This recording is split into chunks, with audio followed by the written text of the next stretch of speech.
Bonjour à tous, bienvenue dans 100% Sénat, l'émission qui vous emmène au cœur du travail parlementaire. Aujourd'hui, nous vous proposons de suivre un colloque organisé pour les 150 ans du Sénat. Il s'intéresse aux nouveaux sénateurs et aux nouvelles sénatrices, les nouveaux visages du Sénat. On regarde. Je vous souhaite d'abord la bienvenue au Sénat et à ce colloque sur le Sénat d'aujourd'hui dans le cadre de notre célébration des 150 ans du Sénat de la République. Et que la salle porte le nom de Clémenceau est un peu en soi un symbole qui nous renvoie à la Troisième République, n'est-ce pas, monsieur le vice-président Ouzoulias, vice-président du Sénat, et à quelques références, je vois aussi le premier vice-président du Sénat qui est là, donc c'est dire que l'ensemble du Sénat est aujourd'hui rassemblé dans sa diversité. 150 ans du Sénat de la République, cela veut dire 150 ans sous le nom de Sénat, et ce pendant 150 ans de régime républicain, presque, entre guillemets, ininterrompu. Mais le bicamérisme français est plus ancien. Il commence en 1795 avec le Conseil des Anciens. En 230 années donc, notre pays n'a connu que 3 périodes dépourvues de 2 assemblées. La Convention, avant octobre 1795, la Deuxième République, proclamée en 1848, qui après des débuts remplis d'un souffle d'espérance et de liberté, s'est terminée par un coup d'État le 2 décembre 1851. Enfin, une période particulièrement noire, entre guillemets, l'État français, où de fait, le Parlement et la République avaient disparu. Il existe une tradition française du bicamérisme qui n'est ni celle des États fédéraux, ni celle des monarchies. La tradition française vient des Lumières, mais aussi de l'expérience du régime violent qu'a été la Terreur. Elle est profondément ancrée dans notre histoire et notre vie politique. C'est celle du bicamérisme modérateur. Modérateur, il faut le dire, des excès d'un pouvoir exécutif trop envahissant. Modérateur aussi d'une autre chambre dans ses emportements. C'est bien comme cela que, fort de son expérience de sénateur, Michel Debré a conçu le rôle de la deuxième chambre dans la Constitution de 1958. Il s'agissait de rendre au Sénat sa place en même temps que son nom, un temps mis de côté sous la 4e République, de le rénover. Ce sont en 1958 les paroles mêmes du général de Gaulle. Le rôle de modération, voire de stabilisation que joue le Sénat, vient donc de loin, et cette continuité me paraît être la force de nos institutions. Le Sénat d'aujourd'hui, c'est une institution vivante qui joue pleinement son rôle au sein de la République et dans le respect de la Constitution. Assemblée vivante, donc évolutive. Car être stable, ce n'est pas être immobile. C'est au contraire savoir s'adapter aux changements de circonstances, aux surprises qui découlent de l'exercice trop solitaire du pouvoir. Je pense, par exemple, et par hasard, à la dissolution ou à l'engagement de la responsabilité du gouvernement avant même une discussion budgétaire. Point de suspension, point d'exclamation. Pour assumer son rôle au sein des institutions de la République, le Sénat n'a donc cessé de se réformer au fil du temps. Par exemple, rappelons que c'est le Sénat lui-même qui a décidé de réduire à 6 ans le mandat de ses membres. Certains à l'époque considéraient que le mandat de 9 ans et le renouvellement par tiers du Sénat qui en découlait étaient des garants de stabilité qu'il ne fallait pas remettre en cause. Mais c'est justement pour continuer à assumer son rôle après le vote du quinquennat que le Sénat devait se réformer, et il a su le faire. Des évolutions majeures ont eu un impact important sur le Sénat, qui désormais se renouvelle donc par moitié tous les 3 ans. Certaines ont été concertées, comme l'adaptation du nombre de sénateurs à la population des départements, et la part des sénateurs élus au scrutin proportionnel sur des listes paritaires. Je rappelle que la part des femmes au Sénat n'a cessé de progresser et atteint aujourd'hui 38%, ce qui est un petit peu plus qu'à l'Assemblée nationale. D'autres ont été subis, comme la loi sur le cumul des mandats de 2014, dont les effets, c'est mon avis, négatifs en matière de lien avec le territoire, n'ont fait que se confirmer en 10 ans. De nouvelles générations d'élus font leur entrée au Sénat.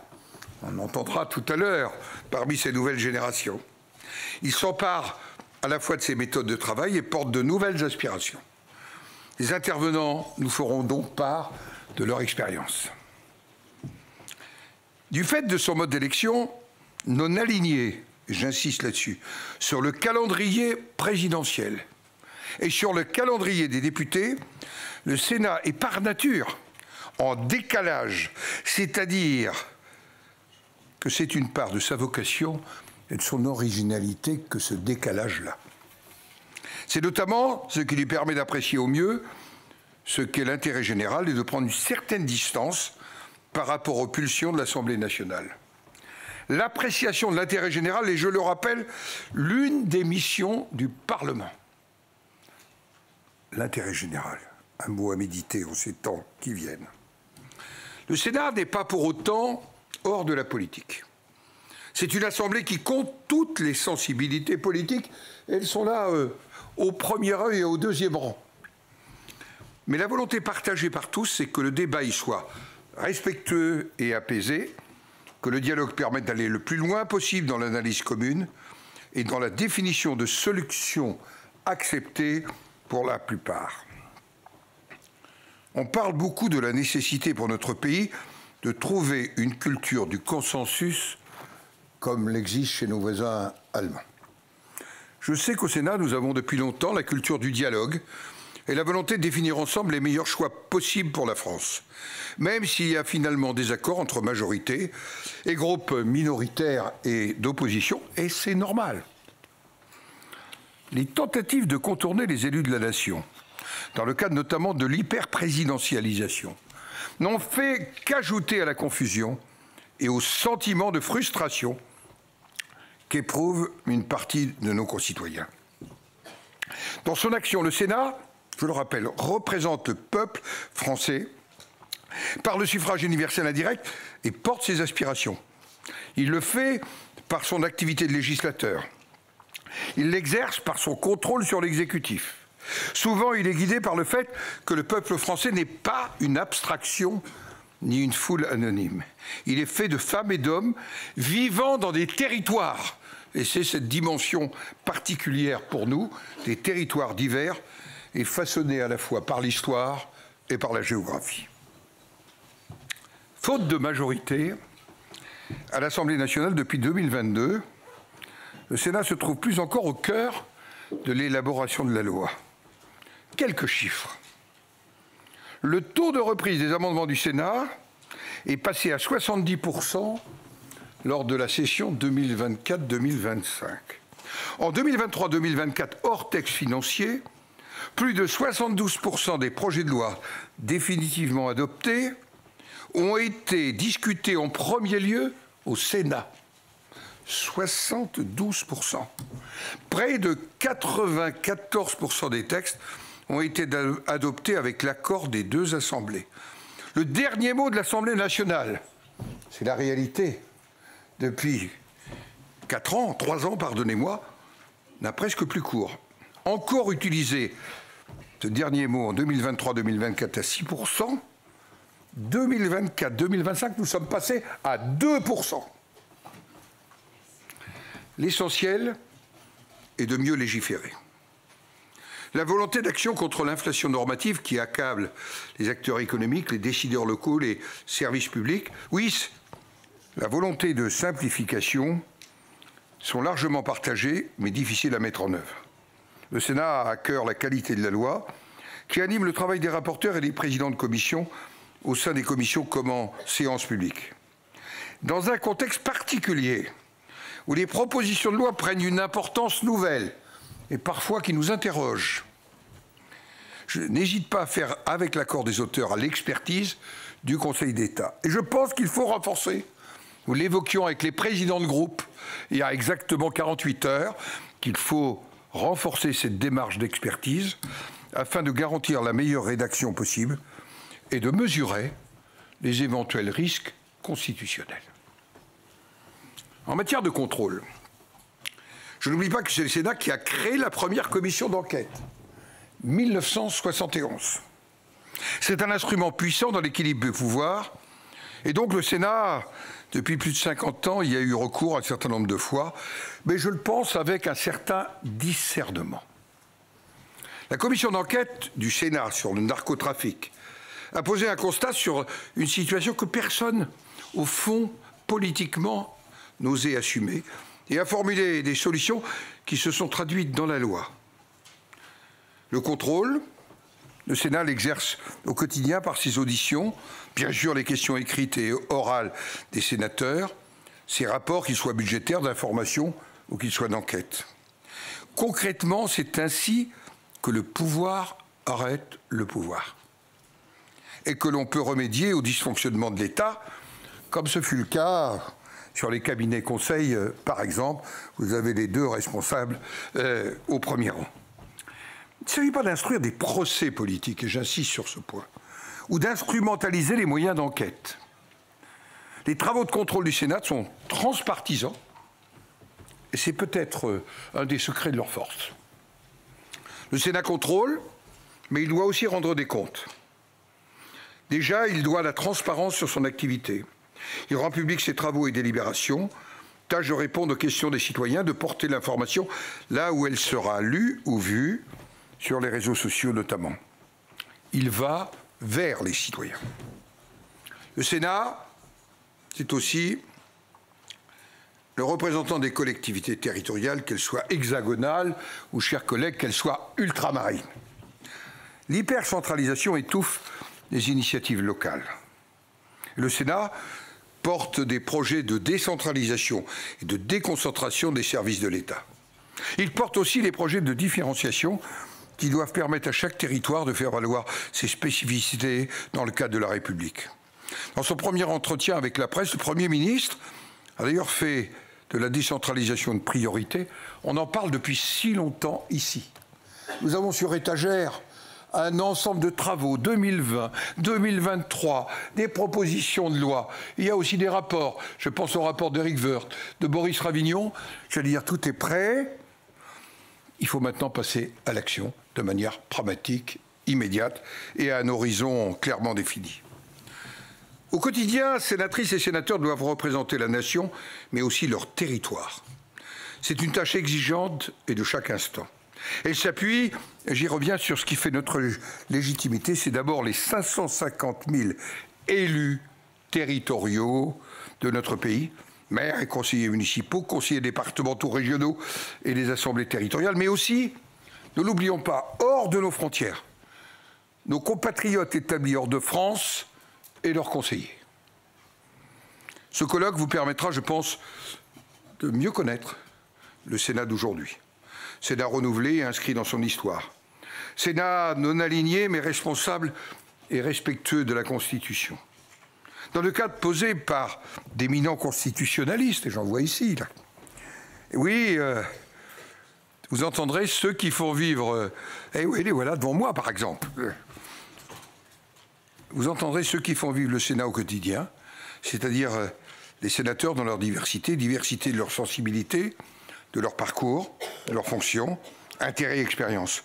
Mais sénateurs que je crois unis par le désir de servir notre pays, la France, et par leur attachement à une institution jeune de ses 150 ans, le Sénat de la République. Je pense que ce colloque sera enrichissant pour tous et que les actes qui en découleront contribueront à mieux partager encore les connaissances et à se dire, par les temps qui courent, reprenant la formule de Michel Debré, devant le Conseil d'État présentant la Constitution de la Ve République, que cette Constitution a prévu les cas où même il n'y avait pas de majorité à l'Assemblée nationale. C'est aussi à méditer pour les temps que nous vivons aujourd'hui, ce qui nous donne à tous sénateurs une responsabilité particulière. C'est, au-delà des pulsions, comme le disait Boissy d'Anglas en présentant le Conseil des Anciens, aussi d'assumer une part de stabilisation. C'est, je crois, dans une démocratie, quelque chose d'essentiel. Très bon colloque, très bon après-midi.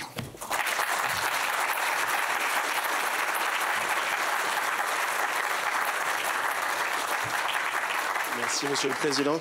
Je propose aux sénateurs et aux sénatrices qui vont participer à cette première table ronde de venir s'installer avec moi. Effectivement, cette première table ronde sur le Sénat d'aujourd'hui, consacrée au nouveau visage du Sénat. Il faut dire que l'image du Sénat, dans l'opinion, a longtemps été caricaturée comme celle de représentants des petits élus locaux, une chambre largement masculine, âgée et conservatrice. On parle même des représentants du seigle et de la châtaigne, des cultures agricoles emblématiques, des campagnes plutôt reculées en France. Mais ces dernières années, vous allez le voir, cette image a évolué pour ressembler davantage à la société. Lors de cette première table ronde, nous allons faire la rencontre de 5 sénateurs et sénatrices qui représentent ces nouveaux visages du Sénat, qu'elles aient accompagné la féminisation de la Chambre haute ou qu'ils se soient emparés de nouveaux thèmes encore jamais traités au Sénat. La Chambre haute du Parlement qui est connue pour un style différent de l'Assemblée nationale, un style plus feutré où les invectives sont rares, le débat est davantage sur le fond des arguments et cela n'empêche pas, vous allez le voir, quand même la confrontation d'idées radicales. C'est ce qu'on va voir dans un instant. Vous pourrez poser d'ailleurs vos questions à la fin des témoignages de ces 5 sénateurs et sénatrices.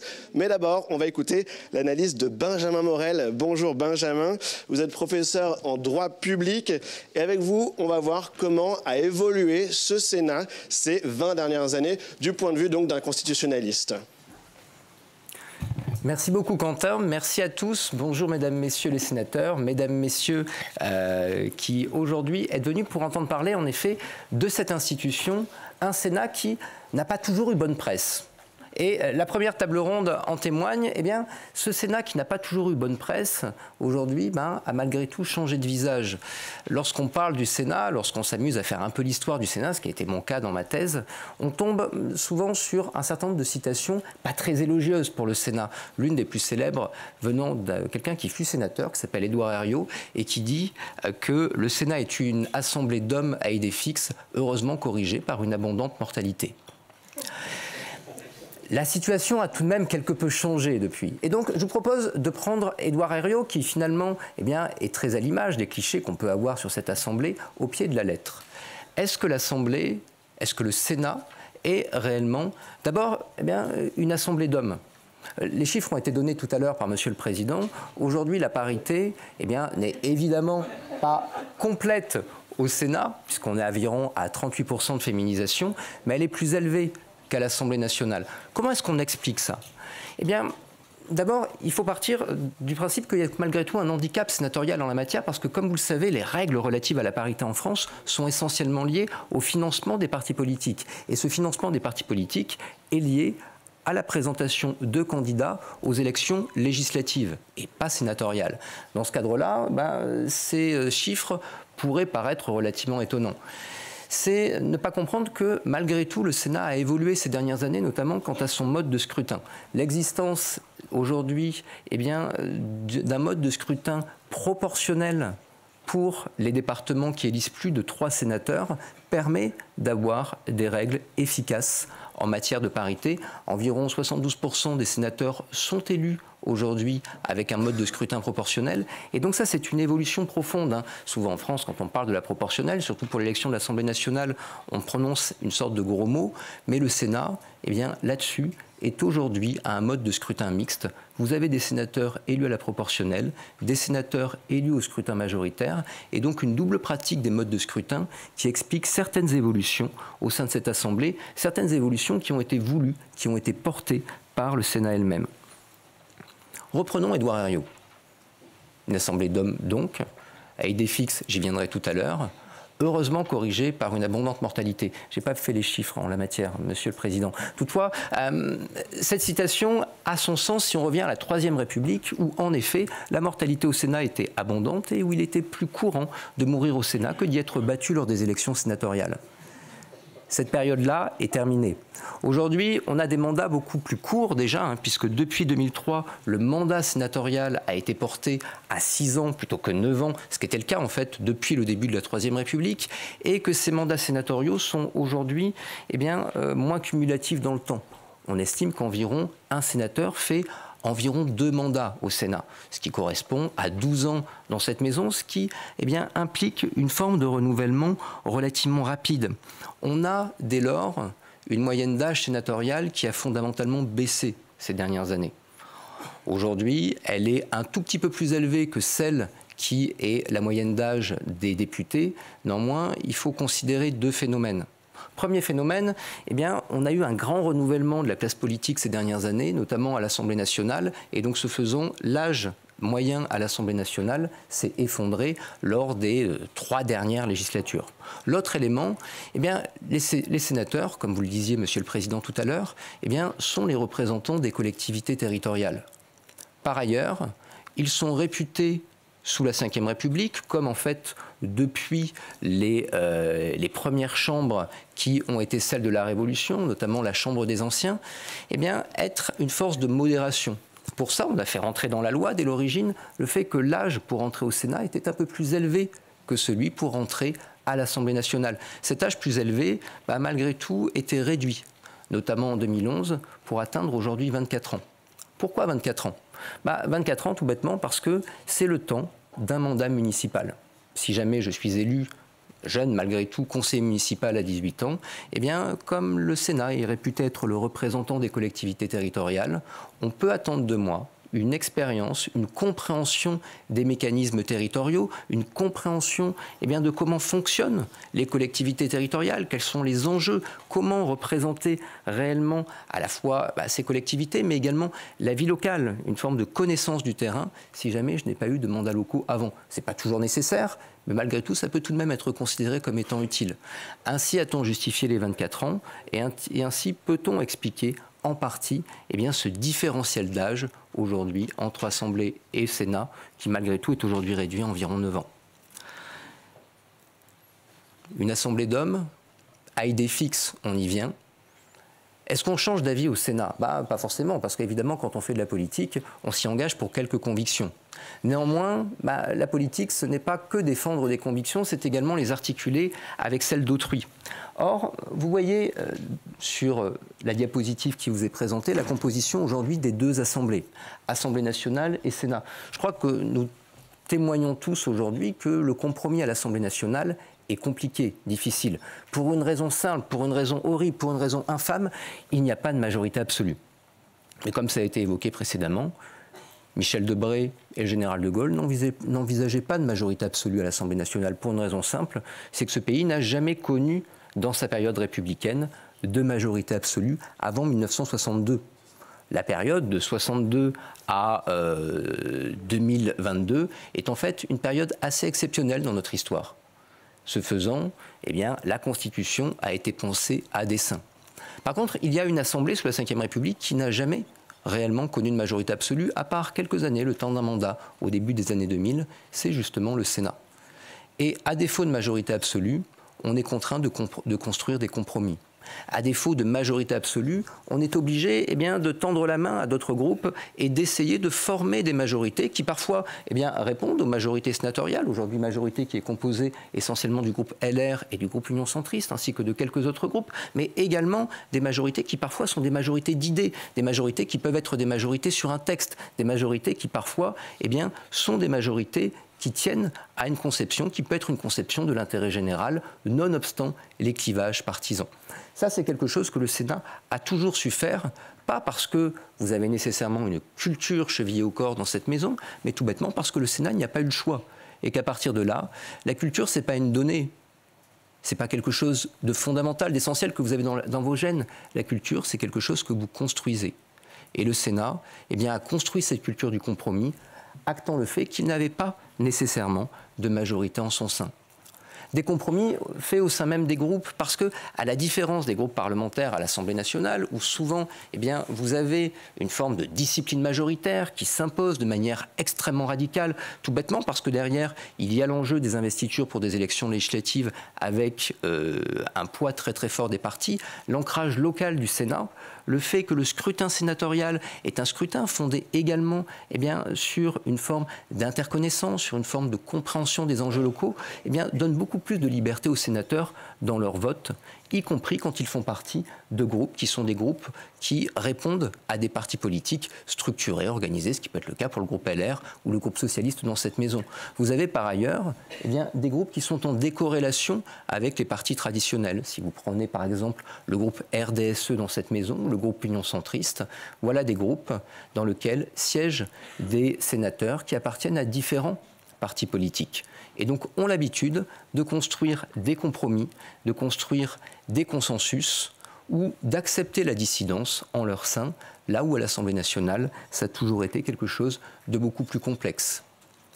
Donc, vous voyez que le Sénat n'est pas vraiment une assemblée d'hommes, ou en tout cas pas que, qu'ils n'ont pas que des idées fixes, qu'ils sont capables de construire des compromis, que par ailleurs, eh bien, au-delà de la forte mortalité qui ne les caractérise plus, ils se renouvellent beaucoup, ils se sont beaucoup renouvelés ces dernières années, je crois que les sénateurs qui sont à ma gauche le montrent, et que donc ce faisant, dans aujourd'hui une situation de crise politique larvée, profonde, le Sénat est sans doute une chambre d'avenir, le Sénat est sans doute une chambre dont la République et dont les institutions ont au final beaucoup à apprendre et beaucoup de leçons à tirer. Je vous remercie beaucoup.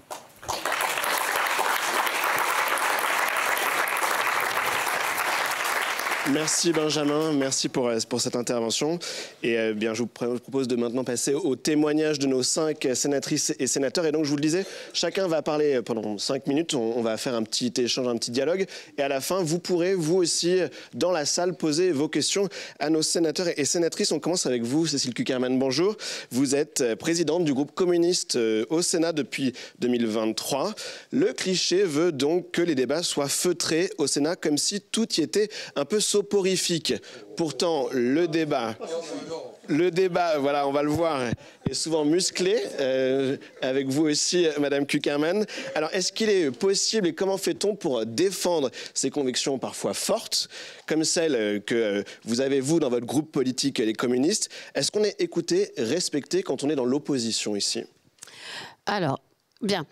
Bon, je vais d'abord m'adresser à chacune et à chacun présent, et je crois qu'aux quelques bruits qu'il y a eu quand vous avez fait état de discussions très feutrées et sur lesquelles il n'y aurait pas de débat, je crois que cela résume assez bien le fait que ce n'est pas le cas. Je crois que le débat peut toujours être très virulent, empli de convictions, tout en se portant dans le respect et ne tombant pas dans une caricature malsaine, parfois d'ailleurs même entretenue par un certain nombre de médias aujourd'hui, parce qu'il appartiendra à tout un chacun ici de relire quelques comptes rendus de débats à l'Assemblée nationale ou au Sénat il y a un peu plus d'une quarantaine d'années pour se rendre compte que les échanges entre collègues parlementaires qui ne sont pas d'un même groupe politique n'étaient pas plus feutrés hier qu'ils le sont aujourd'hui, mais l'oralité n'étant pas retranscrite à l'époque, la médiatisation étant bien moins importante, peut-être que nous en avions d'ailleurs bien moins conscience. Et donc, moi, je le dis, mais très sereinement, je crois que chacun a ici au Sénat, mais j'oserais dire comme dans toute assemblée, quelle qu'elle soit, et quelle qu'en soit sa taille, la place qui est la sienne, bien évidemment au regard des rapports de force politiques, mais la place qu'il entend prendre et qu'il cherche à prendre au regard aussi, bien évidemment, de valeurs, de convictions, d'engagements qu'il veut porter, défendre.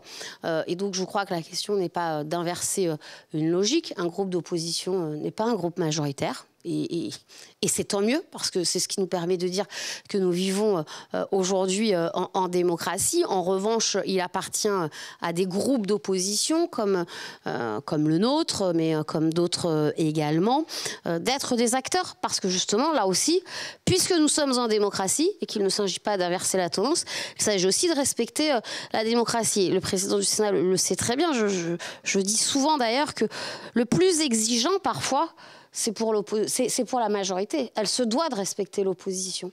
Sinon, on casse justement ce respect démocratique. Et donc, alors bien évidemment, moi je vais vous dire que ce n'est pas assez. D'autres vous diront certainement que c'est peut-être trop.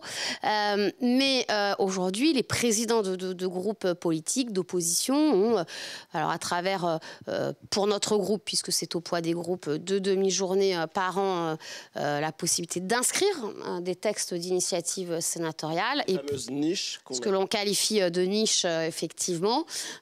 Et puis, appui, mais je sais que ma collègue Hélène Assassi, qui fut présidente avant moi, y reviendra bien évidemment. Et puis la possibilité d'un droit de tirage qui permet, et là à égalité entre les groupes, puisque nous avons le même nombre, d'avoir une fois par an un droit de tirage pour une commission d'enquête. Et donc ainsi travailler au-delà des... J'oserais pas dire des simples, mais au-delà du traditionnel plutôt travail législatif qui nous incombe. Et là aussi, dans lequel on n'aurait pas le temps de tous évoquer, mais où je crois que de tout temps, nous avons su, alors certains diront arracher, d'autres diront faire passer, d'autres diront qu'on nous les a laissés, mais en tout état de cause, où nous avons su faire bouger, parfois à la marge, parfois plus en profondeur, un certain nombre de textes, de propositions ou d'initiatives sénatoriales. Merci beaucoup. Et je rappelle, votre groupe politique a 18 sénateurs aujourd'hui dans l'hémicycle. Je propose maintenant à Elisabeth Doineau de prendre le micro. Vous êtes la rapporteure générale du budget de la sécurité sociale. Cela signifie que lors de l'examen du budget de la santé des Français, à l'automne, vous portez la voix du Sénat, de la Commission d'affaires sociales, mais du Sénat, pendant l'examen de ce budget. Et vous êtes la toute première femme à occuper ce poste dans l'histoire du Sénat. Qu'est-ce que ça a représenté pour vous? Alors, tout d'abord, permettez-moi de saluer la salle en vos grades et qualités. Je voudrais tout d'abord casser aussi un dicton. On dit le train de sénateur. Moi, quand je suis arrivée au Sénat, j'ai eu l'impression de rentrer dans une ligne à grande vitesse. La réalité, c'est que, en fait, quand on parle du train de sénateur, on pense qu'on est toujours à l'époque de la locomotive. Et ben, moi, je peux vous assurer que ça n'a pas du tout été ça.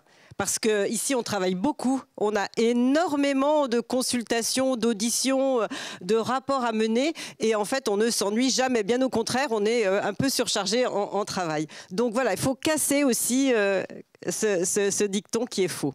Alors, je suis arrivée au Sénat après 30 ans de vie locale. Donc, j'étais élue locale et j'arrive ici au Sénat avec beaucoup d'enthousiasme. Et cet enthousiasme-là, il n'est pas descendu. Je dirais que c'est vraiment formidable le travail que nous faisons ici. J'ai eu la chance effectivement d'être repérée en quelque sorte dans la commission des affaires sociales au bout de 6 ans pour mener à bien cette mission de rapporteur général du budget de la sécurité sociale. C'est une énorme responsabilité parce que c'est le plus gros budget, 650 milliards d'euros. C'est énorme et donc ça vous honore et ça vous oblige. Ça vous honore parce que ça veut dire qu'on vous fait confiance, qu'on vous laisse cette responsabilité parce que vous avez une sorte d'expertise, une sorte d'expérience que vous mettez donc à disposition. Et puis cela vous oblige évidemment à faire chaque jour davantage et budget après budget, moi je me rends compte combien finalement j'apprends aussi encore et que je peux partager avec mes collègues toutes mes connaissances. Et c'est vraiment quelque chose qui, il faut se dire, c'est qu'on apprend tout le temps. Et ici au Sénat, avec la qualité des auditions que nous avons, avec l'ensemble des débats que nous menons avec nos collègues, quel que soit leur parti politique, eh bien, on s'enrichit chaque jour davantage et on monte en compétences. Donc, c'est vraiment quelque chose d'important. Est-ce que juste avant de continuer dans ce qu'on avait évoqué comme point à définir ensemble, on peut dire ce que c'est que la rapporteure générale du budget pour ceux qui nous écoutent, qui ne sont pas au courant de la séance et de comment se passe l'examen du budget? C'est quoi exactement une rapporteur général? Alors, vous avez le rapporteur général du budget au niveau de la commission des finances et donc une rapporteure au niveau de la commission des affaires sociales, donc plutôt en charge du coup du budget de la sécurité sociale. La sécurité sociale, je ne vais pas vous l'apprendre, 5 branches, donc 650 milliards d'euros. Les hôpitaux, voilà, c'est évidemment la santé, voilà. Mais le premier budget, c'est plutôt les retraites. Hein. Bien sûr. Donc, on a quand même un champ sur la solidarité qui est forcément très très large. Et donc il y a un aspect très important de votre travail, et vous y tenez, c'est le lien avec les autres groupes politiques. Et ça, vous dites, c'est quelque chose auquel vous tenez énormément dans ce travail. Alors j'y tiens, et je pense qu'au Sénat, on y tient tous. C'est cette pluralité hein, sur les différents dossiers. Mais en particulier, on a l'expérience des rapports qui nous sont aussi donnés. Là, tout dernièrement, au lieu de la mission d'évaluation et de contrôle de la sécurité sociale, nous avons eu eu donc un rapport sur justement l'avenir de la sécurité sociale, la boîte à outils du Sénat. Et j'ai pu en fait préparer ce rapport avec une collègue qui appartient à un autre groupe politique, Raymonde Poncet-Monge. Chacun sait ici qu'on n'a pas forcément les mêmes idées pour arriver à revenir à une trajectoire à l'équilibre, mais néanmoins, on a réussi à s'entendre sur des points de vue. Et nous les avons partagés au sein de la commission de la MEX, donc, et de la commission des affaires sociales. Et nous avons pu publier ce rapport avec l'unanimité de nos collègues. Alors qu'effectivement, elle est dans le groupe écologiste, elle, au Sénat, donc dans le groupe d'opposition. A priori, vous avez pu faire un travail ensemble. Mais bien sûr, parce qu'en plus, Raymonde Poncet-Monge a une qualité importante, en tout cas pour qualifier ce travail, c'est qu'elle est économiste. Alors, on n'a pas les mêmes idées, mais elle avait quand même voilà, beaucoup de choses à me faire partager.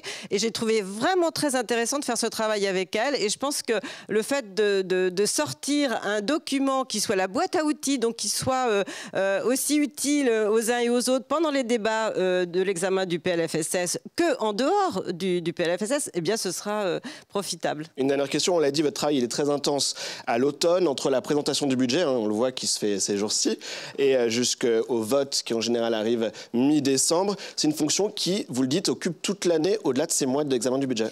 Oui, parce qu'on a effectivement le PLFSS là qui arrive, mais nous avons aussi au printemps la loi d'approbation des comptes de la sécurité sociale, donc c'est encore un travail. On a aussi avant le travail de la Cour des comptes qu'il faut examiner. Donc tout au long de l'année, en fait, on surveille l'équilibre des comptes de la sécurité sociale. Alors actuellement, on surveille plutôt le déficit qui continue de se creuser, malgré qu'on ne soit pas ni en crise sanitaire ni en crise financière. Et cela nous préoccupe beaucoup. Bien, merci. Merci à Madame Doineau. Et maintenant, je propose à Elsa Schalk, effectivement, de rejoindre cette conversation. Vous êtes sénatrice depuis 2020 et quand vous avez été élue, vous aviez 33 ans, ce qui a fait de vous, à ce moment-là, la Benjamine du Sénat, parmi donc les 348 sénateurs. C'est une fonction symbolique, on peut le dire, notamment le jour de l'élection du président du Sénat. Vous êtes membre de ce qu'on appelle le bureau d'âge. Comment est-ce que vous avez vécu votre arrivée donc à la Chambre haute à 33 ans? Est-ce que vous avez, par exemple, une anecdote, ce qu'on vous a dit au moment de votre élection? Bonjour à toutes et à tous. Voilà. Bonjour à toutes et à tous. Alors effectivement, c'était comme tout à chacun un moment de grande solennité et de responsabilité.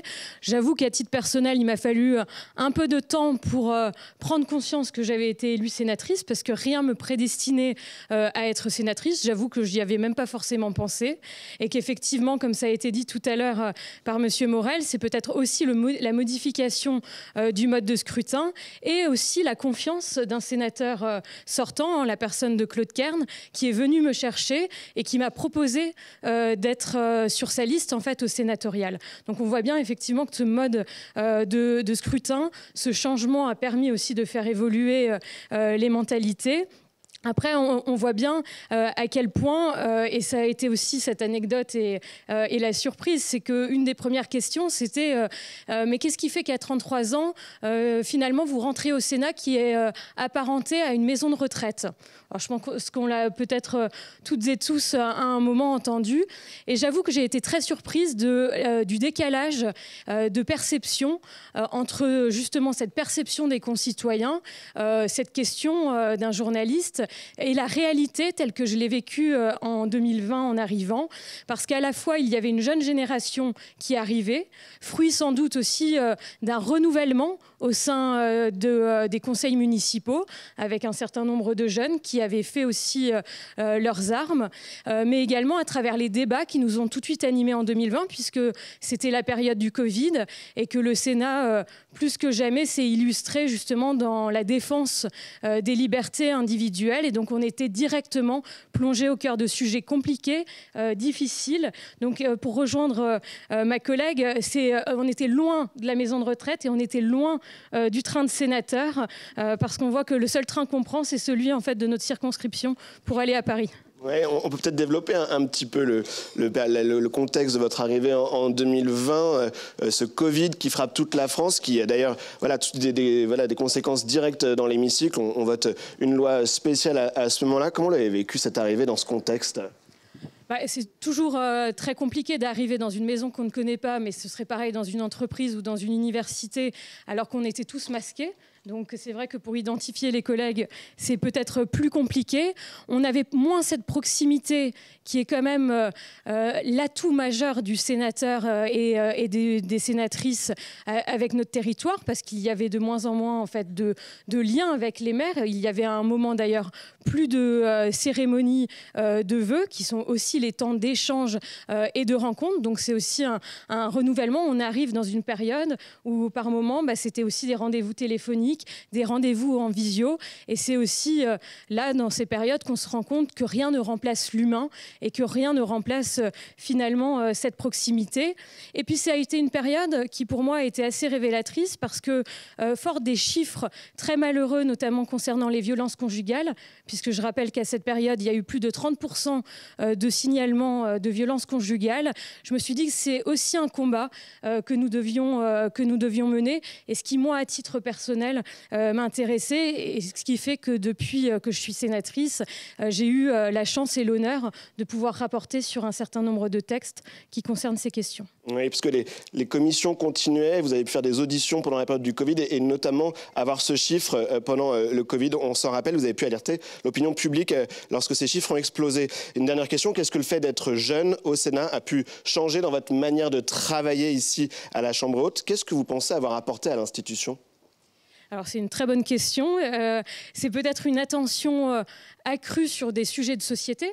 Moi, je me souviens de ma première intervention en hémicycle, qui est aussi toujours un moment émouvant et dont on se souvient. C'était sur la question du congé paternité, car il me paraissait nécessaire que notre société évolue sur ces questions et de rendre une période obligatoire, notamment pour les futurs pères. On a aussi eu la question, évidemment, de la constitutionnalisation de l'IVG. Je pense que si cette question était arrivée il y a quelques années, il y a quelques décennies, peut-être que le vote aurait été différent. Et j'avoue que dans ces temps où on a eu des débats sociétaux très importants, le fait de pouvoir travailler en commun avec l'ensemble des collègues, comme cela a été dit tout à l'heure, de manière transpartisane, de manière également très respectueuse du débat et à l'écoute, montre à quel point justement c'est la force de notre institution. Et j'avoue, peut-être pour finir par là, que d'être jeune et d'arriver, ça pousse peut-être à une exigence supplémentaire. Moi, j'avoue que j'ai suivi une formation, notamment sur la question du droit local alsacien-mosellan, parce que j'avais à cœur de pouvoir défendre et promouvoir cette spécificité. Et puis, c'est aussi de pouvoir être évidemment en proximité avec l'ensemble des maires, comme l'ensemble des collègues ici présents, parce que je crois que plus que tout, la proximité est la reine des batailles. Merci Elsa Chac. Je rappelle, vous êtes sénatrice LR du Bas-Rhin. Maintenant, je propose à Mickaël Vallet de prendre un micro. Le Sénat qui évolue aussi avec des sénateurs qui s'interrogent sur de nouveaux sujets. Vous venez de le dire à Madame Schalck, mais vous, votre exemple, c'est TikTok.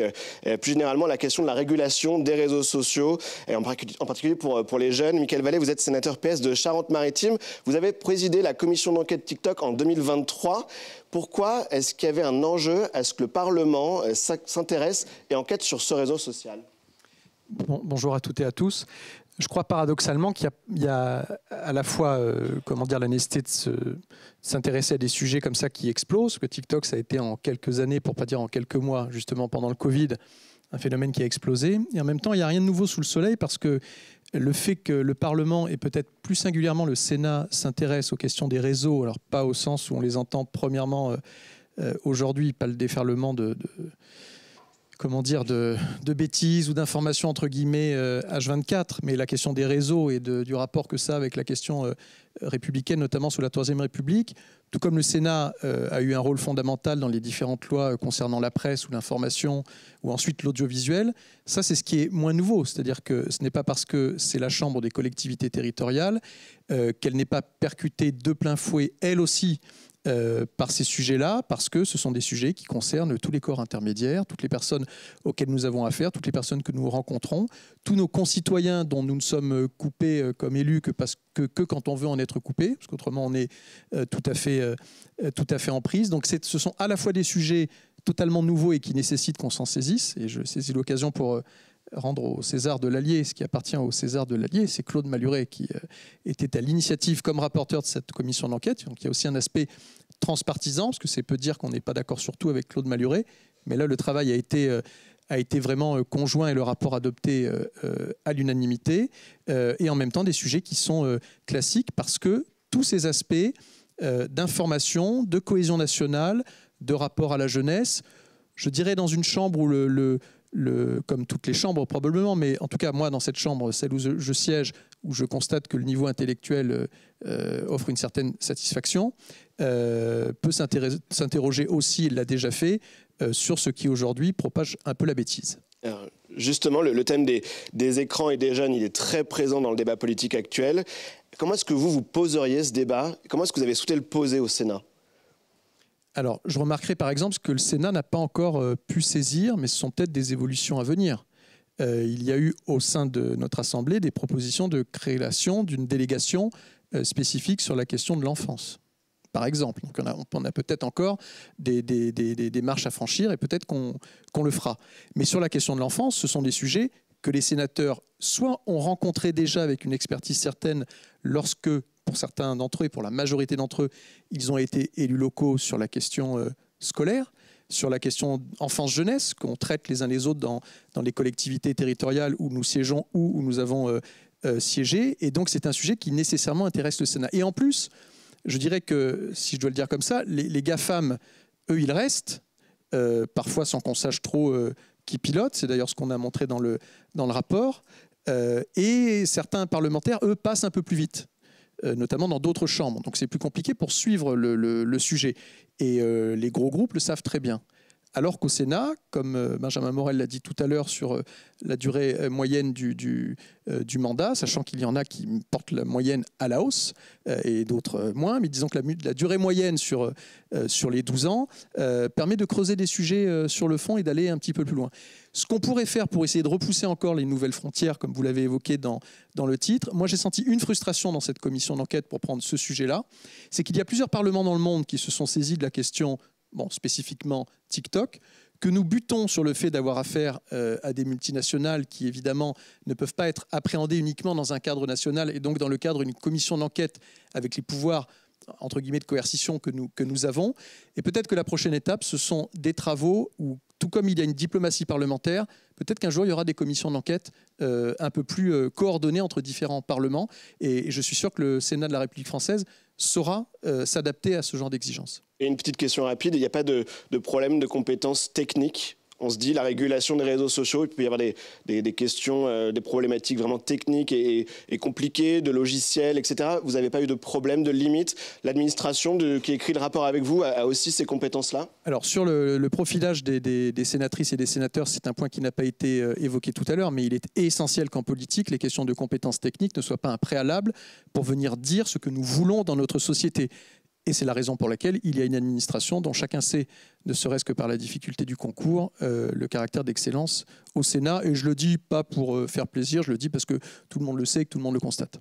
C'est bien que ce soit mentionné aussi. Dernier thème, la souveraineté numérique. Et là aussi, vous le dites, il y a une importance de ce thème au Parlement. Il faut s'en emparer au Parlement français. Oui, parce que la question numérique n'est plus un sujet, c'est pas un bloc qui est posé à côté de la question agricole, de la question environnementale, de la question sociale, c'est totalement transversal. Donc évidemment, la question du numérique vient percuter la question de la souveraineté. C'est là où il peut y avoir des différences d'appréciation entre groupes politiques, mais je pense, moi, paradoxalement, qu'une chambre qui est issue notamment des collectivités territoriales et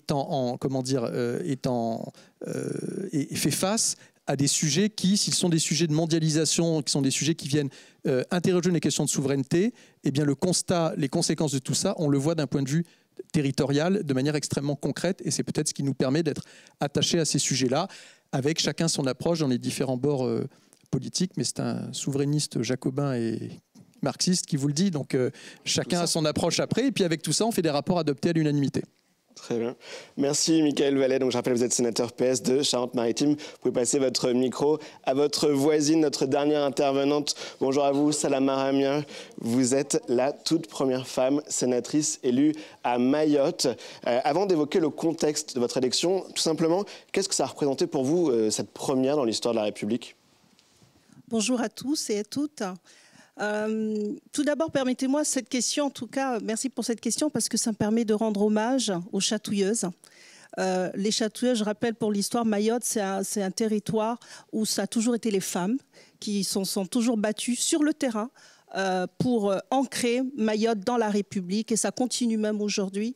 Et aujourd'hui, c'est vrai, lorsque j'ai été élue, enfin, cette femme au poste de sénatrice, les femmes qui sont sur le terrain m'ont dit tout de suite, enfin, notre travail est reconnu au niveau national. Donc pour moi, c'est vraiment une fierté, en tout cas, de continuer ce combat.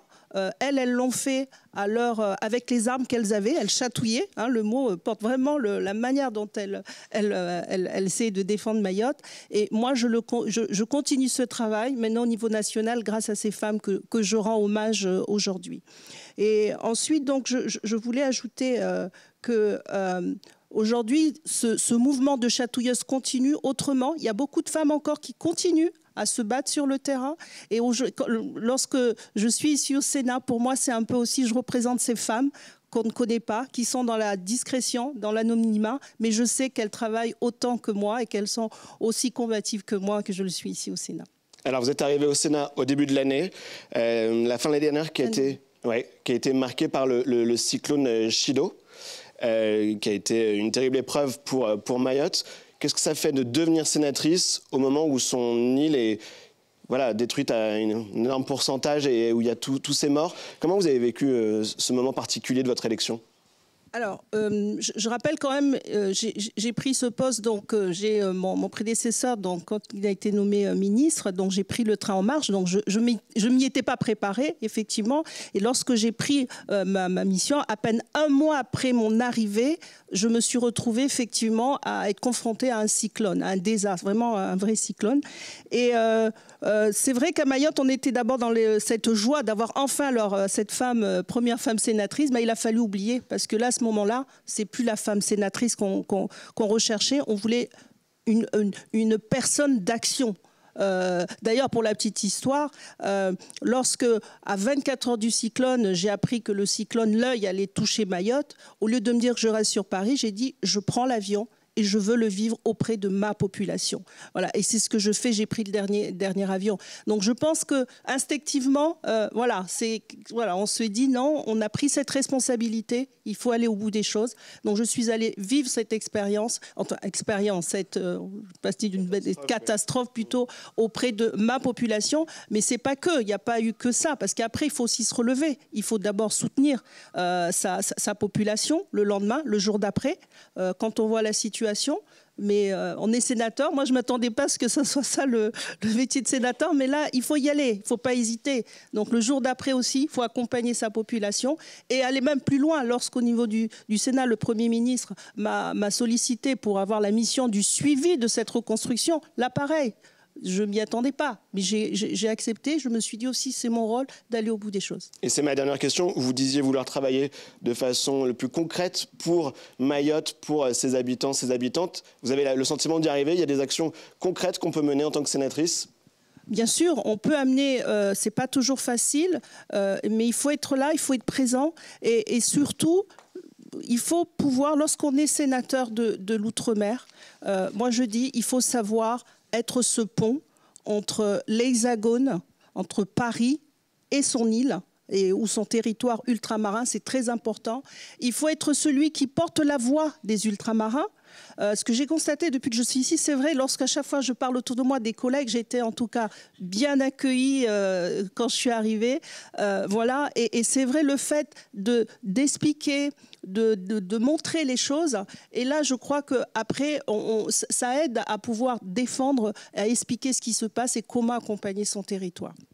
Bien, merci pour ce témoignage. Ça fait donc ces 5 témoignages sur les nouveaux visages du Sénat. Il est 15h28. Je vous propose que jusqu'à 15h45, on prenne vos questions. Vous pouvez les adresser à un sénateur ou une sénatrice sur cette scène en particulier ou à la cantonade et on essaiera d'y répondre au mieux. Et toutes les questions sont bien sûr les bienvenues. Est-ce qu'il y en a qui veulent poser la première question? Très bien. Bonjour. Donc ma question serait comment assurer la relève des femmes au Sénat maintenant? Madame Doineau, allez-y. Alors, écoutez, on est très sollicité sur les territoires pour témoigner auprès des lycéens, auprès des collégiens même. Et donc, moi, quand je vais devant les jeunes, je leur dis que je veux passer le témoin et que je compte sur eux pour s'engager. Alors, sur le plan associatif, sur le plan local, moi, j'ai été élue à 22 ans dans un conseil municipal d'une commune de 340 habitants. Vous voyez, je n'avais pas non plus imaginé en me rasant que j'allais devenir élue locale. Mais je me suis engagée parce que j'y ai vu un intérêt pour le territoire, un intérêt pour finalement l'avenir de ce territoire. Et après, les choses se sont enclenchées au fil du temps. Ce que je dis aux jeunes aussi, c'est que l'engagement, il peut être effectivement en tant qu'élu, mais il peut être aussi en tant que membre associatif. Quel que soit l'engagement, il est citoyen. Et je pense que la relève, on la retrouvera là. Et à chaque moment où je peux dire aux jeunes, mais on vous attend. Moi, quand j'ai vu Elsa arriver, j'étais hyper heureuse de voir une jeune femme qui est arrivée au Sénat. Je veux dire qu'entre nous, voilà, on est plutôt... on se soutient et on a besoin de voir les jeunes générations arriver. Mais je pense qu'il ne faut pas faire peur non plus par cette mission. Parce qu'ici, on est, comme ça a été dit, très bien accueillis et on a presque des pères aidants, si vous voulez, des pères PAIR, on va dire, des pères aidants, qui nous accompagnent et qui nous expliquent au fil du temps comment les choses peuvent s'organiser autour des questions que l'on a envie de défendre. Et je pense aussi qu'on imprime quelque chose de différent aussi, parce que du coup, on interroge l'autre. On dit, mais nous, on aimerait bien le faire de telle ou telle façon, comme disait tout à l'heure Michael. Et donc voilà, il faut faire la promotion, il ne faut pas faire peur. Et surtout, moi je vais vous dire, surtout montrer l'enthousiasme. L'envie de faire, l'envie d'apprendre, l'envie de convaincre aussi, mais convaincre non pas dans le combat, mais convaincre dans l'idée de défendre des valeurs et de partager un certain nombre de ces valeurs avec finalement toutes les couleurs politiques. Vous pouvez passer votre micro à Madame Kuckerman. Oui. Très rapidement, d'abord, je pense que poser la question, c'est s'assurer qu'il y ait une relève, parce qu'il n'y a pas de génération spontanée en la matière. Et quoi que l'on puisse penser, d'ailleurs, des lois sur la parité qui ont pu être votées il y a maintenant plusieurs décennies, 2 décennies, je crois qu'on a été un certain nombre à le dire, elles ont fondamentalement changé la mentalité et le regard de la place des femmes dans leur entrée en politique. Parce que bien évidemment, il y avait des femmes avant, mais dans leur entrée, dans cette capacité à arriver dans une hémicycle jugée très masculine, et on l'évoquait en aparté ce matin avec elle. Moi, nous n'avons jamais eu de remarques, en quelque sens que ce soit, désagréables. Donc je crois que, voilà, poser la question sans avoir la vigilance, et ensuite, mais je m'adresserai aux jeunes femmes présentes, mais comme aux jeunes hommes, c'est aussi en s'engageant. Alors après, on peut avoir des engagements différents. Mais moi, je vous le dis très sincèrement et avec peut-être un peu de provocation, ce qui vous montrera qu'on n'a pas toujours des débats très feutrés, mais en tout cas toujours très sincères. Vous savez, ce qui est insupportable, c'est de recevoir un CV pour une demande de stage nous expliquant que toute sa vie, depuis tout petit, on veut faire de la politique et qu'on veut finir parlementaire. Et quand on auditionne les personnes et qu'on nous dit, voilà, c'est mon rêve, et vous avez fait quoi sinon? Rien. Bon, écoutez, à un moment donné, en fait, ça ne se décrète pas. Et je crois que vous avez ici, et on a tous témoigné, on ne s'est pas réveillé forcément un matin en se disant c'est ça que nous voulons faire, mais c'est effectivement par un engagement progressif, continu, d'abord où on se forge ses convictions, où on n'est pas forcément des experts et ce n'est pas notre objectif, mais parce que nous avons des valeurs et des expériences, nous pouvons faire et être ce que nous sommes. Et je crois que c'est comme cela que l'on se souciera qu'il y ait encore beaucoup de femmes et d'hommes sénateurs à l'image en tout cas du peuple demain. Une deuxième question de la salle. À droite, ici. Ouais. Allez-y, monsieur, on vous écoute. Merci. Ça fait quand même plus de 40 ans que je fais de la politique et je vois une question que tout le monde se pose. Le Sénat, pour moi, je pensais que toujours c'était la dernière force de la France, la force de nos institutions.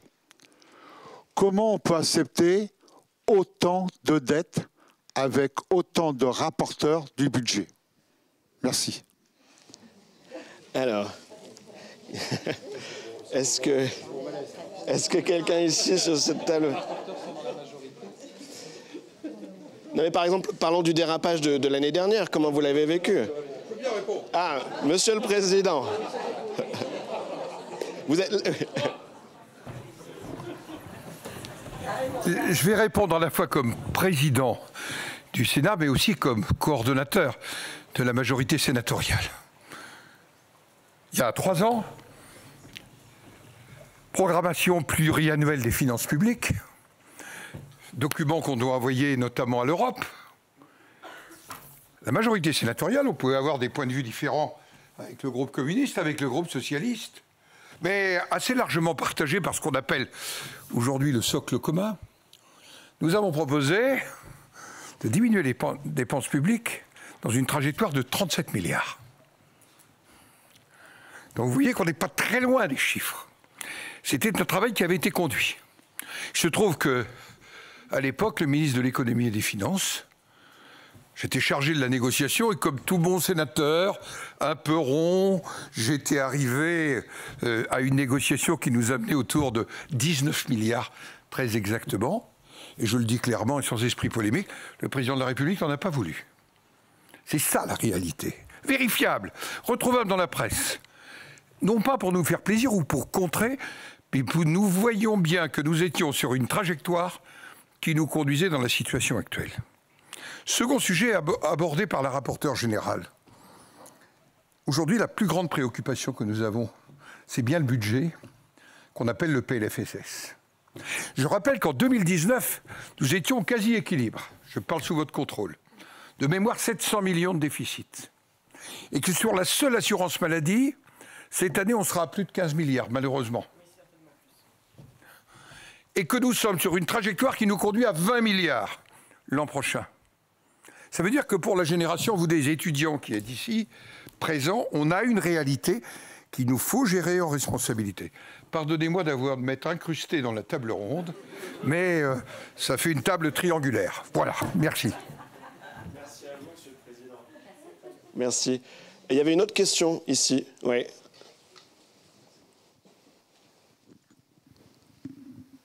Je vous en prie, allez-y. Merci à tous et toutes pour vos interventions. J'avais une question par rapport à la vie déjà d'élu local. Souvent, dans la presse, nous voyons des faits de violence sur ces élus qui sont apparemment en baisse au niveau des violences, des atteintes globales, mais pour ce qu'il s'agit des faits de violence, on constate malgré tout une certaine hausse. Et je voulais savoir comment ces menaces ou ces atteintes ont un impact sur vos vies d'élus, sur votre travail, et si cela vous concerne toujours en tant que sénateur et sénatrice, et si cela impacte également votre quotidien et votre travail. Merci. Ouais, les sénateurs qui sont élus à 95% par les élus municipaux, hein, donc un lien très fort avec les maires. Elsa Schalk. Oui, merci pour la question. Je crois que effectivement tous ces faits de violence qui se multiplient très fortement dans notre pays sont déjà à condamner et à condamner par nous tous, tant ces agissements sont inacceptables. Et l'on voit qu'il y a aussi une corrélation entre justement ce climat de violence, même d'hyperviolence en fait dans la société, et également la crise de vocation que l'on connaît sur nos territoires. Et d'ailleurs à l'aune d'élections municipales en 2026 qui ont un impact. Quand on voit qu'il y a des atteintes à l'intégrité physique des élus, quand on voit qu'à un moment, notamment par l'effet des réseaux sociaux, les situations de harcèlement se multiplient, c'est vrai qu'on ne peut pas non seulement être indifférent, mais qu'il nous faut pouvoir le condamner. Ici, au Sénat, on a voté un texte justement pour renforcer la protection des élus, à la fois à travers l'aggravation des sanctions, également à travers la protection fonctionnelle automatique, de telle manière à faire en sorte que justement il y ait des outils, et notamment des outils législatifs pour répondre à une situation inacceptable. Mais peut-être que ces agissements, que ces comportements doivent collectivement aussi nous interroger sur aussi l'utilité de la loi. Parce que moi, souvent, en tant que législateur, je me suis posé la question. En 2025, nous sommes dans une société où nous devons faire des lois pour protéger ceux qui nous représentent, pour protéger ceux qui nous protègent. parce que là, on peut aussi parler d'un domaine plus large avec nos forces de l'ordre. Et je crois qu'à un moment, justement, ce constat de fait est tout simplement inacceptable. Donc évidemment, ça nous impacte, puisque en tant que sénatrices et sénateurs, nous représentons les élus locaux, qu'ils sont de plus en plus nombreux à nous faire, le témoin de ce climat, soit de violence, soit aussi de méfiance, et que c'est à nous de pouvoir apporter des réponses législatives, mais pas que, c'est aussi en étant à leur côté et en les accompagnant. Monsieur Vallet, vous vouliez répondre peut-être sur l'aspect des réseaux sociaux? C'était un démultiplicateur de violence? Oui, ça n'est qu'une impression qui est la mienne, mais je ne serais pas étonné qu'elle soit partagée par un certain nombre de collègues. Mais entre le moment où j'ai commencé à exercer des fonctions municipales, c'est aux élections de 2008, et au moment de rendre les clés 12 ans plus tard, les réunions publiques, le rapport aux administrés n'étaient plus le même spontanément. Et trop souvent, il m'est arrivé de devoir dire aux gens en début de réunion, on ne va pas se parler comme sur Facebook. C'est-à-dire que l'idée qu'on envoie un message écrit en majuscule avec beaucoup de points d'interrogation à la fin et où forcément on dit soit c'est scandaleux, soit c'est honteux, soit ceci, cela, et les employés municipaux à tel endroit, ils se reposent au lieu de travailler, il y a un moment où ça devient assez lourd et fatigant. Mais une fois que vous avez dit ça, la loi ne peut pas tout, et il y a la question du mimétisme. C'est-à-dire que si nous acceptons d'être dans une société où la vulgarité déborde de certains plateaux télé, qui en plus ont été installés sur des canaux avec de l'argent public, et si on laisse les gens s'adresser aux agents municipaux de cette manière-là, c'est aussi à nous de mettre le haut là, mais de le faire collectivement. Et je crois que la bienveillance, qui n'est pas un mot gnangnan, qui relève derrière sur les questions de neurosciences et tout le reste, sur le comportement qu'on a les uns avec les autres, la manière dont on se matrice, si entre nous on a cette bienveillance, qui peut aller avec des accords profonds. Moi, je n'ai pas voulu répondre tout à l'heure sur la question de la dette, parce que j'aurais été plus long que le président, on serait remonté jusqu'en 2017 et à l'état des comptes qu'on a rendu. Mais on a des désaccords, et heureusement. Mais vous voyez la manière dont on peut se le dire, et je crois qu'on a une notion d'exemplarité, un devoir d'exemplarité, mais qu'à nous tout seuls, nous ne pouvons pas y arriver, et c'est une question sociale et sociétale globale. Mais pour ce qui s'agit des élus, il est normal qu'on le traite ici et que nous soyons, nous, particulièrement vigilants sur cette question qui est inadmissible dans la manière dont ça se passe. Très bien. Une autre question ici. Merci beaucoup. Et merci à toutes et à tous pour ce panel de qualité. Comme l'a dit Madame Küchlermann, les lois sur la parité ont eu un impact important sur la perception des femmes sénatrices actuellement. Je voulais savoir si dans cette dynamique de nouveau visage du Sénat, il était envisageable de penser à la parité sur d'autres sujets, par tranche d'âge, par catégorie professionnelle, excusez-moi, ou sur d'autres sujets. Je voulais avoir votre avis à ce sujet en tant que nouveau visage du Sénat. Merci beaucoup. Allez-y, Madame Küchlermann. On va faire une réponse politique qui donc peut amener d'autres réponses. D'abord, la parité, ce n'est pas les quotas. La parité, c'est un acte politique. La parité, c'est partir du principe que la représentativité démocratique ne peut exclure la moitié de l'humanité, que sont les hommes et les femmes. Et donc, le combat pour la parité, et ce qui en tout cas est encore pour moi aujourd'hui le combat du féminisme, n'est pas le combat d'une discrimination.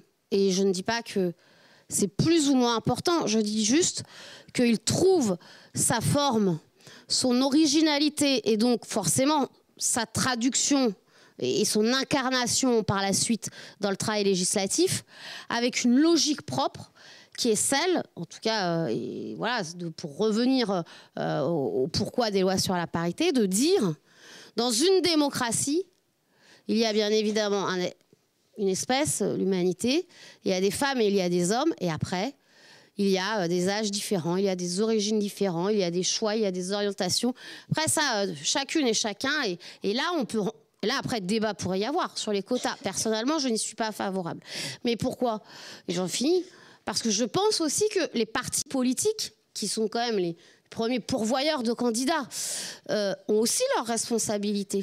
Et il y a toujours eu un débat entre nos formations politiques sur le nombre de femmes que l'on présentait précédemment avant la loi ou pas, sur le nombre de femmes qui aujourd'hui, et je peux n'exclure, je crois, personne, donc je m'inclus compris, sur la capacité parfois à réfléchir sur les circonscriptions, quand on regarde du côté de l'Assemblée nationale, dites gagnables, et celles qui ne le sont pas. Puisque la loi nous oblige 50-50 de candidats, mais elle ne nous oblige pas 50% sur les candidats dits gagnables. D'ailleurs, c'est ce qui explique un petit peu le décalage à l'Assemblée nationale. Donc voilà, moi je crois en tout cas qu'il y a cette question de la parité, qui est quand même une logique même philosophique très forte.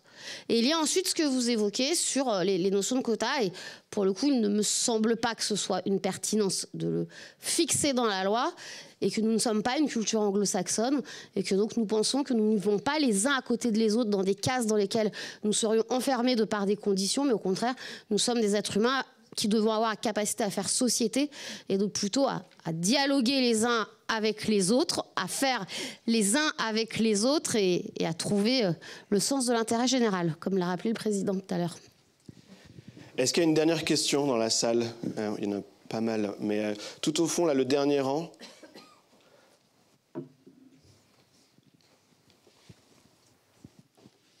Merci. Merci pour vos interventions. J'aurais aimé savoir en fait quelle était la différence entre le rôle de rapporteur général au Sénat et le rôle de rapporteur général à l'Assemblée nationale, puisque vous avez la même fonction mais dans des chambres différentes. Et donc, quelles conséquences sur vos pratiques au concret ? Madame Doineau, si vous y arrivez. Oui, excusez-moi. Eh bien, le rôle du rapporteur général du budget de la sécurité sociale à l'Assemblée nationale est le même que le mien au Sénat. En fait, nous avons les mêmes obligations, les mêmes contraintes. Nous examinons le budget, mais évidemment, nous ne sommes pas après devant les mêmes assemblées pour décider du texte qui sera voté. Et donc, il arrive aussi très fréquemment qu'on se rencontre aussi, parce que il est fort plus intéressant sur un certain nombre de points qui, on sait, vont crisper nos assemblées, et bien de se dire les points sur lesquels on va se mettre d'accord. Donc, moi, c'est quelqu'un que je rencontre très, très souvent.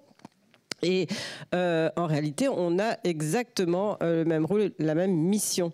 Mais que puis-je vous dire d'autre sinon que... Commission mixte paritaire, vous êtes les deux principaux orateurs. Oui, alors c'est nous les principaux orateurs. La commission mixte paritaire, à la fin, quand il y a deux versions du budget différentes entre l'Assemblée et le Sénat, il y a, sur le dernier PLFSS, par exemple, le Sénat avait proposé à peu près 16 milliards d'euros d'économies sur le budget de la sécurité sociale. À l'Assemblée, vous savez bien qu'ils ont interrompu finalement les débats, l'examen. Et donc, on est arrivé en commission mixte paritaire. Nous avons fait un certain nombre de propositions. On savait qu'il fallait à peu près se mettre d'accord sur 15 milliards d'euros d'économies. Mais en réalité, on n'a pas pu le faire. On s'est arrêté à environ 10 milliards d'économies.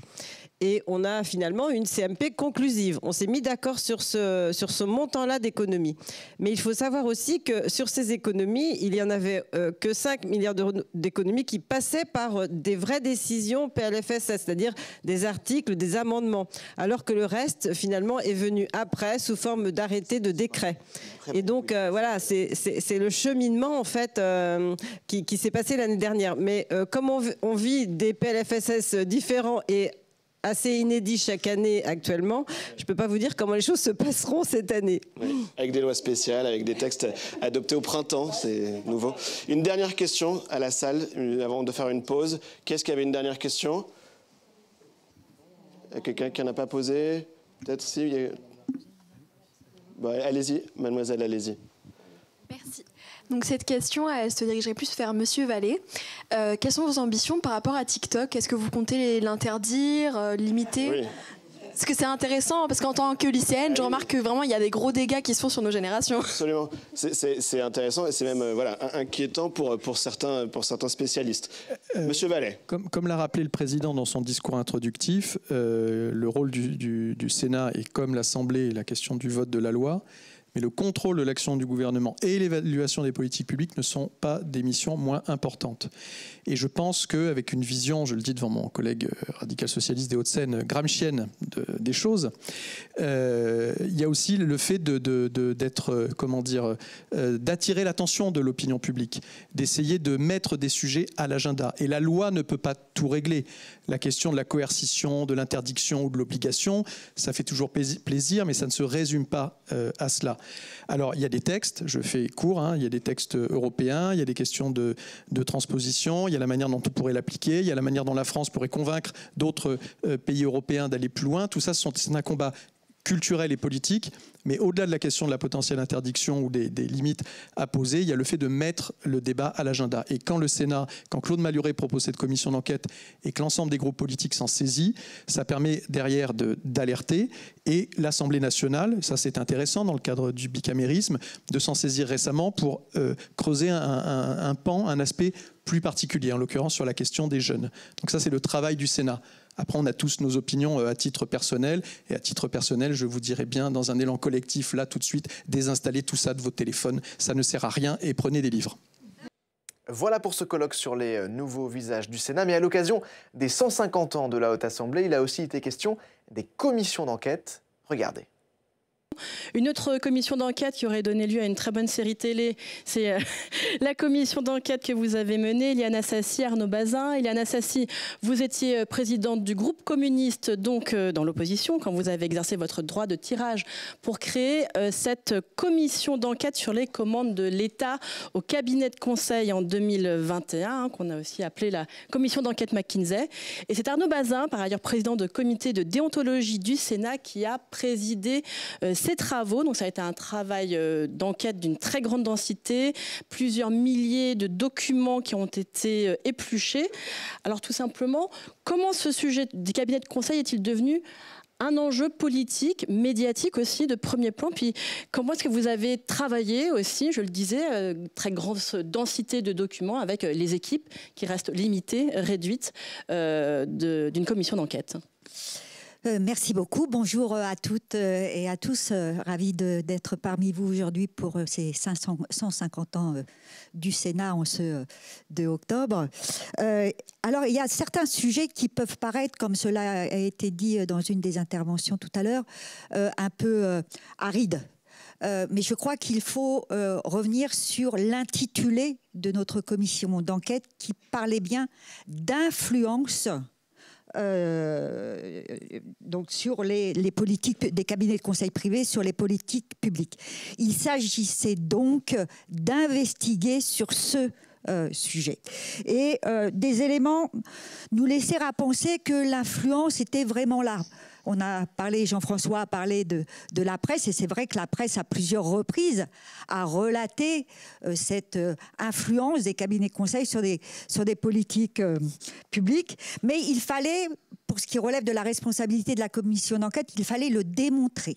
Et je pense que c'est ce à quoi nous sommes arrivés avec les membres de la commission d'enquête et avec les administrateurs du Sénat, mais j'y reviendrai. Donc voilà, on avait des éléments en notre possession, mais il ne fallait pas tomber dans des postures politiciennes. Il fallait vraiment rester dans le périmètre de ce que nous avions décidé collectivement.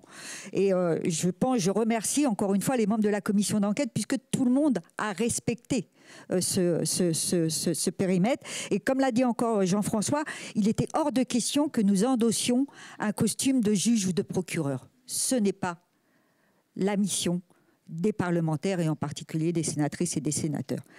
Alors cela a été dit aussi. Grâce à la révision de la Constitution en 2008, les groupes politiques peuvent user d'un droit de tirage annuel. Et donc, à l'époque, comme présidente du groupe communiste républicain citoyen et écologiste, j'ai proposé à mes camarades d'user de ce droit de tirage pour déposer donc cette commission d'enquête. Mais je dois vous dire que j'étais loin d'imaginer, je pense que pour Arnaud qui a présidé la commission, il en était de même, l'ampleur de ce que nous avons découvert au fur et à mesure de nos travaux. Donc, et puis surtout, enfin en tout cas moi c'est ce qui m'a aussi troublée, c'est l'impact que ces cabinets conseils, que ces consultants avaient, l'impact négatif, j'oserais dire, qu'ils avaient, ou qu'ils ont encore, sur notre fonction publique, nos services publics, et sur les agents de la fonction publique qui ont à cœur et qui ont comme boussole l'intérêt général, ce qui est loin d'être le cas pour des consultants. Alors, donc, les éléments, j'en ai rapidement parlé. Bon, il y a eu la presse, bien évidemment. il y a eu aussi le rapport d'une députée LR qui travaillait sur les lobbies et qui, dans son rapport, avait rajouté un paragraphe sur le recours exponentiel au cabinet de conseil privé depuis l'arrivée d'Emmanuel Macron au pouvoir en 2017. Et puis, il y a eu aussi, durant la crise sanitaire, l'intervention lors d'une réunion d'un comité de suivi sanitaire d'un consultant, d'un grand cabinet de conseil, en lieu et place, soit d'un membre d'un cabinet ministériel, soit d'un fonctionnaire. Et cela a troublé les élus et les parlementaires en particulier. Il y a d'ailleurs eu une question d'actualité qui a été posée au gouvernement par un député donc à l'Assemblée nationale. Mais je reviens sur le fond. Je crois qu'il s'agissait, enfin je suis persuadée, il s'agissait pour nous de savoir comment l'argent public était utilisé, pour quel montant, et pour quelle utilité aussi. Et ce qui est quand même une marque de fabrique, je me permets de le dire, du groupe communiste républicain citoyen écologiste d'hier et Kanaki aujourd'hui. L'utilisation de l'argent public a toujours été au cœur, c'est un peu une marque de fabrique de notre groupe.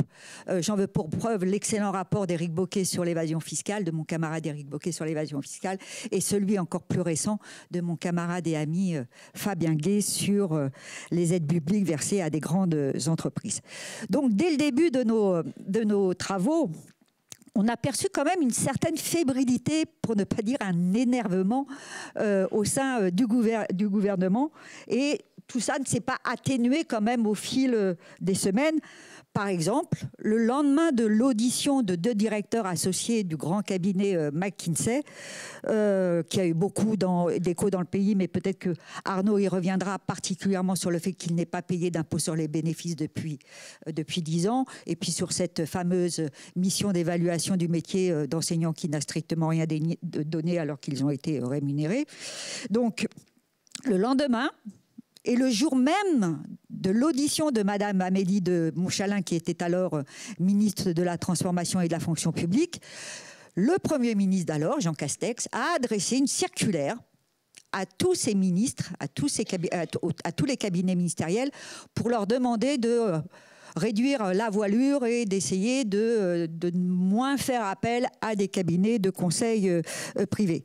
Et il y en a un aussi qui est intervenu dans ce moment-là, c'est le président de la République lui-même, lors d'une de ses interventions, qui a dit, s'agissant de nos travaux, s'ils veulent aller au pénal, qu'ils y aillent. Donc on voit bien que tout ça était vraiment, faisait preuve d'une certaine fébrilité, je le disais tout à l'heure. Et puis, je vais évoquer aussi une conférence de presse, alors totalement lunaire, de Madame Amélie de Montchalin, que j'ai citée, et de Monsieur Dussopt, qui était alors ministre des Comptes publics, si mes souvenirs sont bons. Donc vraiment une conférence de presse qui a été complètement contre-productive pour eux, puisqu'elle a été marquée par des postures défensives et mal gérées.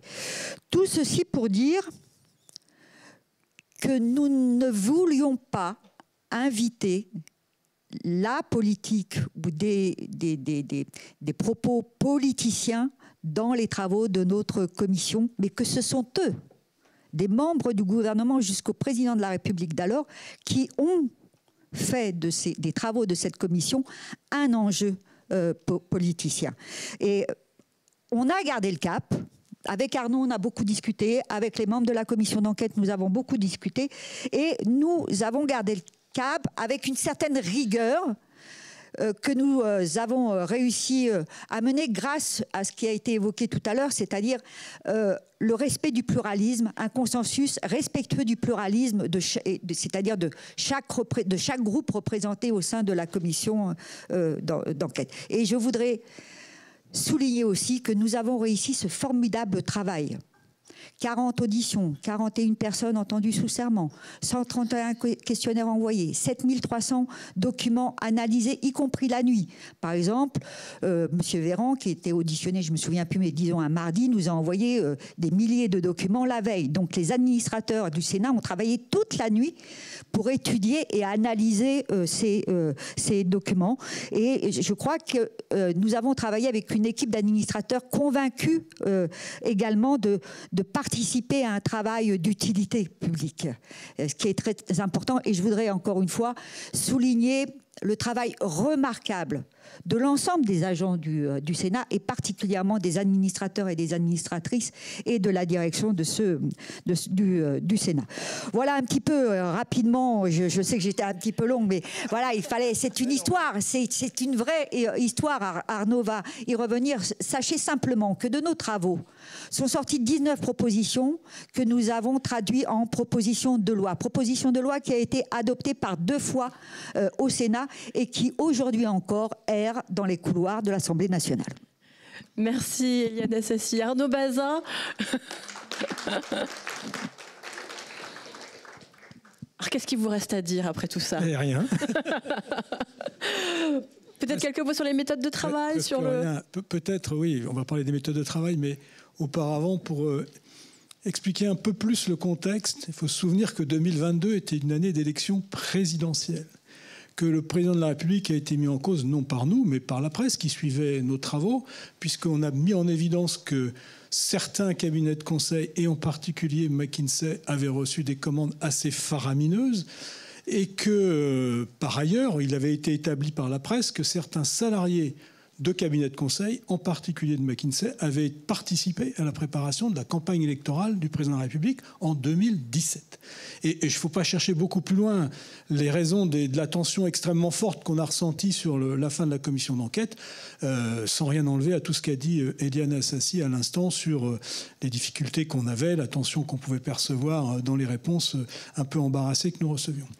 Et la première audition que nous avons faite, d'ailleurs, elle a mis en évidence une chose qui m'a, moi, énormément marqué en tant que membre de la commission des finances du Sénat, c'est que dans l'administration de l'État, personne n'était en capacité de dire quel était le montant de la dépense globale en matière de cabinet de conseil par exercice budgétaire. Nous avons établi qu'elle dépassait 1 milliard d'euros en 2021, sans pouvoir la calculer exactement, puisque un certain nombre d'effecteurs de l'État n'ont pas été enquêtés par nos soins. Mais on sait que c'est plus d'1 milliard en 2021, quand c'était quelques années auparavant, notamment en 2017, de l'ordre de la moitié. Voilà, donc il y avait bel et bien une explosion de la dépense sans contrôle, et ça méritait qu'on le regarde de très près. Voilà pour ces 2 colloques organisés à l'occasion des 150 ans du Sénat. Ils sont à retrouver en replay sur notre site internet. C'est la fin de ce 100% Sénat. Merci de nous avoir suivis. Très belle journée sur les chaînes parlementaires.